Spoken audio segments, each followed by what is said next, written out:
Ես չեմ պատկերացնում ինչպես է օրինակ Հայաստանի կառավարության ղեկավարը խոսում միջազգային ատյաններում հայցերի հետ քաշելու մասին, երբ հստակ իմանալով, որ դրանք կոնկրետ մարդկանց իրավունքների պաշտպանության համար են։ Ասենք ինչպես է ինքը գնալու նայի այն մեր քաղաքացիների աչքերի մեջ, ովքեր ունեն ազգականներ, որոնք զոհվել են, օրինակ Ջերմուկի վրա ադրբեջանական հարձակումների ժամանակ 2022 թվականի սեպտեմբերին։ Մեր կին հայրենակիցները ամենադաժան ձևով խոշտանգվել էին։ Դուք հիշում եք, երկու թևերը կտրելով,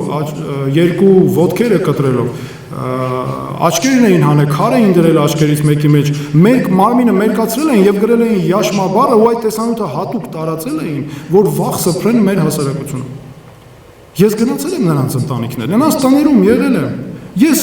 ո՞նց կարող եմ պատկերացնել մի իրավիճակ, որ ես նրանց աչքերի մեջ նայելով, իմանալով թե նրանք ինչ դաժանության են բախվել։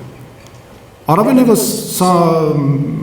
ինչ որ անհատական օրինակ չէ, սա համատարած է եղել։ Ու ես գնամ հանգարց հրաժարվեմ այդ հայցերից, բայց հատուկ հաջորդ անգամ ո՞նց եմ նայելու նրանց աչքերի մեջ։ Ես ինչպես եմ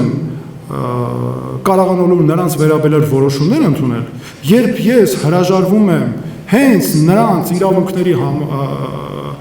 համար այն մեր պետության ներկայացրած հայցերից։